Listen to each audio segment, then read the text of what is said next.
네, 안녕하세요. 신바람 국어교실의 신바람입니다. 자, 오늘 배울 교재 2015학년도 9월 고2 모의고사 34번부터 38번 문제를 풀어보는 시간을 갖도록 하겠습니다. 자, 오늘도 열심히 공부해 주시길 부탁드리면서 그럼 바로 현대소설 지문과 문제를 분석해 보도록 하겠습니다. 먼저 문제 분석입니다. 자, 12쪽, 13쪽.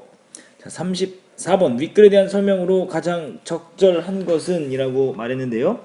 지금 윗글에 대한 설명 내용에 대해서 묻는 것이냐 아니면 서술상의 특징에 대해서 묻는 것이냐, 대화를 통해 요약적 제시, 서술자의 교체 이런 것들을 보니까 뭐에 대해서 묻는 겁니까? 바로 서술상의 특징을 묻는 문제다.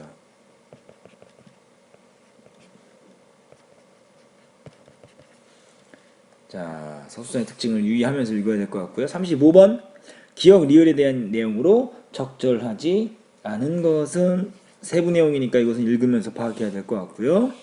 36번 윗글의 고향에 대한 고향에 대한 설명으로 가장 적절한 것, 고향에 대한 의미를 잘 파악해야 될 것 같습니다. 37번 A에서 E에 대한 이해로 적절한 것, 어떤 밑줄 쳐진 A에서 이 구절에 대한 이해를 묻고 있는 문제인데요. 이것도 읽으면서 풀어내야 될 것 같습니다. 38번 보기는 윗글의 다른 부분이다. 보기를 윗글과 연결지어 감상한 내용으로 적절하지 않은 것은. 자, 이렇게 문제를 읽어보니까 안타깝게도 지문을 분석하는 힌트가 되는 문제는 없었습니다. 자, 그럼 유능길의 꿈꾸는 자의 나성을 분석해 보도록 하겠습니다. 현대 소설인데요.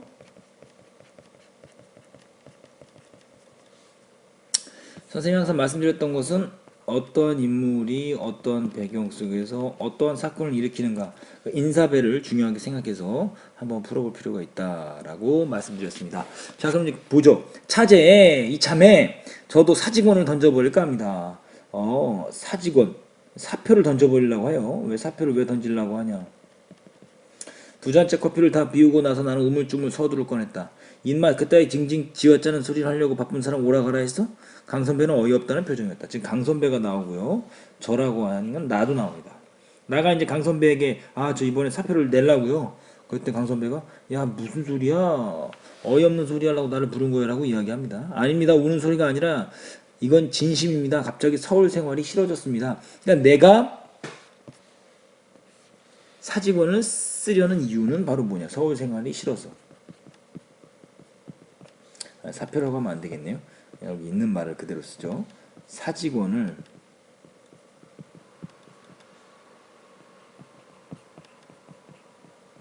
쓰려는 이유. 서울 생활이 싫어져서. 직장 생활도 마찬가지고요.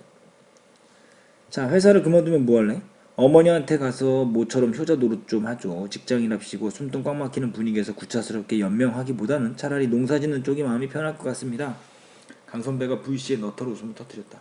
야 임마, 농사는 뭐 아무나 다 짓는 것인 줄 알아? 도대체 네가 바라는 서울 생활이란 건 어떤 건데? 나가 바라는 서울 생활에 대해서 물어봐요. 그건 말입니다. 그걸 막상 말로 표현하려니 혀가 잘 돌지 않았다. 나는 한참 더듬거리 후에야 간신히 이렇게 대답했다.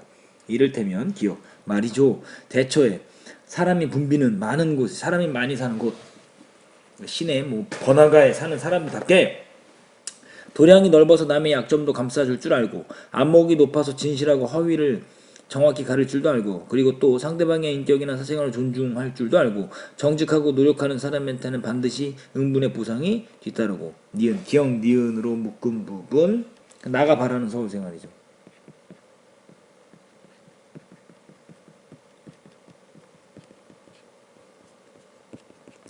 나가 바라는 서울 생활 굉장히 어떻습니까? 도덕적이고 양심적인 삶을 추구하고 있음을 알 수 있습니다. 허허허, 그건 서울 얘기가 아니지. 넌 지금 천국을 얘기하고 있어. 강 선배는 한바탕 또 껄껄거리다가 느닷없이 탁자 너머로 팔을 뻗어 내 가슴을 툭 쳤다. 그런 따위 감상적이고 나약한 자세로 인생을 보다가는 넌 결국 서울에서 나고자가 될 수밖에 없어. 어금니를 기어 꽉 물고 뼈 빠지게 뛰어도 겨우 제밥 찾아 먹을까 말까 하는 세상이야. 니은, 이 강 선배가 보고 있는 현실은 어떻습니까? 부정적이에요. 강 선배가 보고 있는 현실은 현실에 대한 부정적 인식을 하고 있습니다. 날 보라고 난 말이지. 이번에 당한 수모를 결단코 잊지도 않고 그것 때문에 꺾이지도 않을 거야.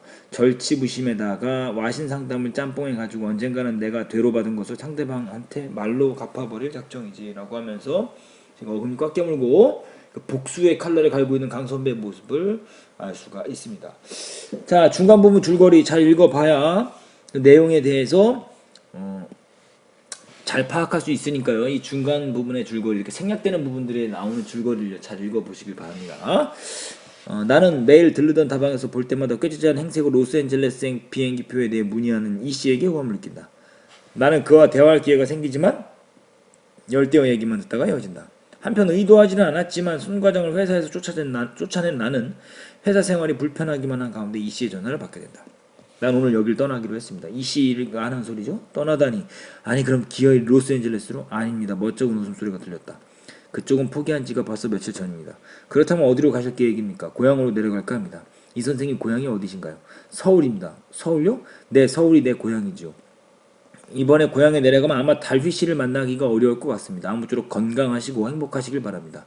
여길 떠나도록 내 등을 힘껏 떠밀어준 달휘 씨한테 절대로 그 고마움을 잊지 않을 작정입니다.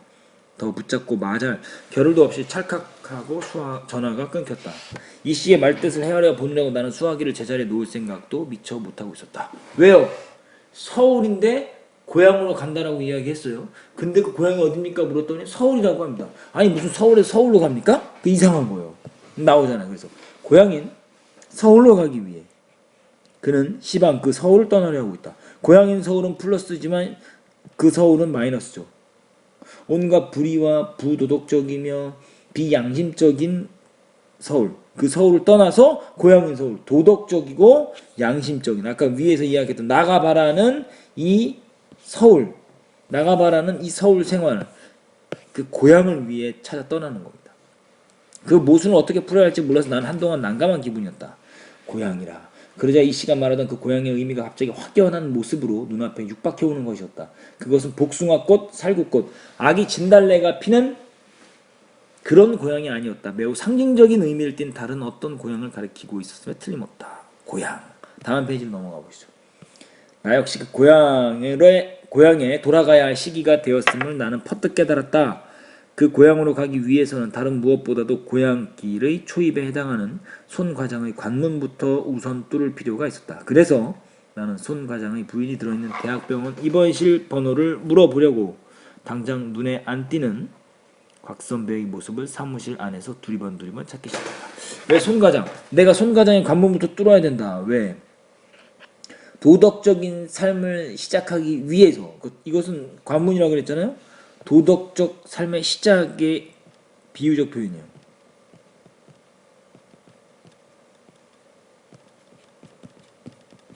아까 중간 부분에 줄거리에서 의도하지는 않았지만 뭐라 그랬습니까? 손 과장을 쫓아나게 된 나예요. 그러니까 나 역시도 이런 서울 생활을 하다 보면서 나도 비양심적이고 부도덕적인 행동을 하게 됐다는 거죠. 그러니까 그 비양심적이고 부도덕적인 한 축을 담당하게 된 나의 어떤 그런 잘못된 것을 고치고 그 관문을 통과함으로써 다시 양심적이고 이상적인 서울 생활을 하기 위한 첫 번째 관문이 바로 손 과장의 문제를 해결하는 것이다 라고 하면서 마치게 되는 겁니다. 나 역시도 뭡니까? 의식의 전환이 일어나서 보다 긍정적인 삶을 추구하는 대로 나아가고 있다는 것을 알 수가 있습니다. 자, 34번 문제 그럼 바로 풀어보도록 하죠. 윗글에 대한 설명으로 적절한 것은 대화를 통해 인물의 내적 갈등을 드러내고 있다. 대화 맞죠? 나와 강선배 그리고 나와 이 씨의 대화를 통해서 나의 내적 갈등을 나타내고 있다. 맞죠? 요약적 제시를 통해 요약적 제시 아니죠? 서술자의 교체 나와 있지 않습니다. 시간적 배경의 제시를 통해서 시간적 배경 언제다라고 나와 있지 않고요. 외양묘사 자세히 나와 있지 않습니다. 정답은 1번이 됩니다. 35번 문제 기억에서 리을에 대한 내용을 이해한 내용으로 적절하지 않은 것은 자 1번 나는 기억과 디귿의 불일치 기억 서울생활 디귿 네가 바라는 서울생활의 불일치로 괴로워하고 있죠. 나는 이상적이고 도덕적이고 양심적인 서울생활을 바라는데 현실은 그렇지 않으니까요. 2번 강선배와 나는 둘 다 기억에 대해 부정적인 인식 기억 서울생활에 대한 부정적인 인식 갖고 있죠. 왜요? 어금니 아물고 뼈 빠지게 뛰어도 겨우 제밥 찾아 먹을까 말까 하는 세상이야. 그러니까 부정적으로 강선배도 인식하고 있다. 그러니까 이건 맞는 말이고요. 3번 강선배는 니은에 대한 나의 인식에 문제를 제기하고 있다. 농사 짓는 쪽. 그랬더니 뭐야? 농사는 아무나 짓는 줄 알아 인마? 그러잖아요. 그러니까 문제 제기하고 있는 거 맞고요. 4번 나는 니은에 대한 그리움으로 농사 짓는 것에 대한 그리움으로 인해 디귿의 3 니은에 대한 그리움? 아니죠. 이것은 뭡니까? 어떤 그 서울 생활에 너무 싫고 현실의 대안으로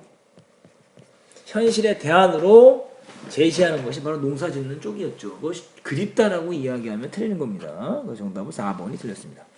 5번 리얼은 강선배가 디귿이 실현 가능성이 없는 세계를 여기고 있음을 보여주고 있다. 리얼 보시면 리얼을 보니까요. 천국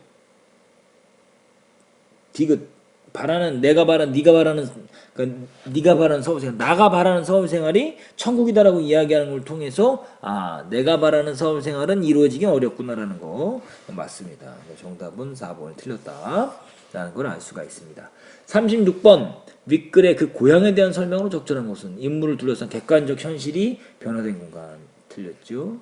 자신의 문제를 회피하지 않고 부딪혀 나가는 공간 그러니까 그 불합리하고 그 비양심적인 것을 뚫고 그리고 양심적으로 살아가기 위해서 노력하는 공간이 바로 2번이 되겠죠. 그 고향. 자, 그러니까 그 고향의 의미를 정확히 알 필요가 있습니다. 그러니까 적극적으로 현실과 마주하겠다는 의지를 보이는 공간이 바로 그 고향이 됩니다. 가족관계 회복 이런 거 나와 있지 않죠? 현실로 인한 내적 갈등은 일시적 아닙니다. 치열한 경쟁사에 사람끼리 재충전할 수 있는 공간도 아니죠. 정답은 2번입니다. 37번 A에서 E에 대한 이해로 적절하지 않은 것은 A 보도록 하지요. 어금니 악물고 이거 아까 읽었던 부분이죠. 관용적 표현 맞지요. 서울의 생활에 대한 자신의 생각을 밝히고 있다 맞고요. B 절치부심 와심상당 한자 성어를 사용하여 과거의 삶에 대한 그리움을 암시하고 있다. 이게 틀린 거예요. 그리움을 암시하고 있는 게 아니다라는 거예요. 이것은 뭡니까? 그 강선배가 분명히 내가 복수할 것이다라는 걸 알려주기 위해서 한자 성어를 통해서 그 복수의 모습을 뭐하고 있는 거예요? 구체적으로 보여주고 있는 거예요. 비장한 각오로 보여주고 있는 거죠. 그래서 2번이 틀렸습니다. 3번 C 여길 떠나도록 내 등을 힘껏 떠밀어준 다리 씨한테 절대로 그 고마움을 잊지 않을 겁니다. 그러니까 그 이 씨의 심경 변화가 나로 인해 생겨났다는 것을 알 수 있다. 맞고요.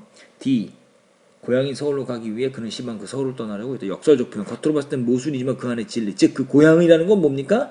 그 고향인 서울이라는 것은 결국 뭡니까? 아까 36번 문제 나왔던 것처럼 자신의 문제를 회피하지 않고 부딪혀서 해결해 나가려는 곳. 그러니까 맞죠? 5번 이보죠. 다른 무엇보다도 고향의 길 초입에 해당하는 송과정의 관문. 비유적 표현을 사용한 나가 결심한 내용을 드러낸 거다. 나도 뭐 하겠다?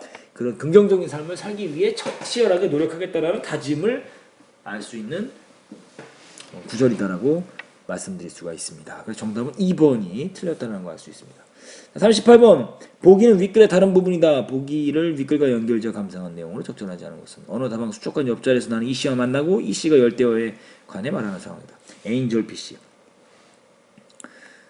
바로 그 없어도 무방한 오히려 없는 편이 생존에 더 유리한 거추장스러운 장식물들을 굶주린 적들한테 제법 식욕 돋우는 좋은 표정이 되곤 합니다. 하늘나라에 있을 때나 천사지 이 온탁하고 잡박한 생존의 전쟁터에 내려면 에인절 피시도 볼장 다 보는 겁니다. 키싱 참 재밌는 이름이죠. 알고 보면 저놈들 키스가 아니라 싸우고 있는 겁니다. 둘이서 다정하게 포옹하는 척하면서 서로 상대방이 옆구리에다 비수를 들이대는 꼴이라고나 할까요?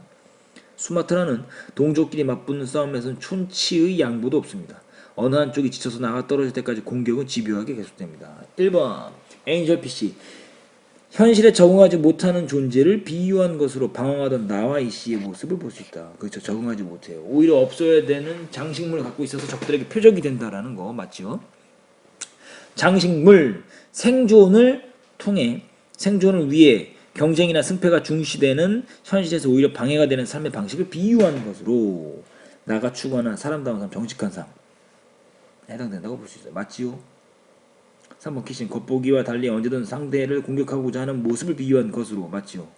강선배처럼 감성적인 자세로 인생을 살 경우 서울에서 나고자가 됐으면 보여주고 있어. 감상적인 자세는 강선배가 아니라 바로 나지요. 3번에 틀렸습니다. 비수, 대립과 경쟁 구도 속에서 상대를 해치려는 태도를 비유한 것으로 강선배가 느끼고 있는 이번에 당한 수모를 갚으려고 하는 것에 해당할 수 있다. 비수 맞죠?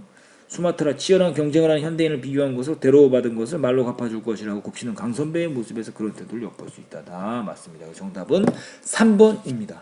자, 이렇게 해서 오늘 현대소설 윤은길의 꿈꾸는 자의 나성을 다 공부했고요. 문제까지 다 풀어냈습니다. 오늘 배운 부분 여러분들 반드시 복습하시고요. 그리고 여러분들 틀린 부분, 사고에 오류가 난 부분 반드시 수정 보완하시길 부탁드립니다. 오늘도 열심히 공부해 주셔서 감사합니다. 그럼 다음 시간에 다시 만나요. 소년이요 야망을 가져라.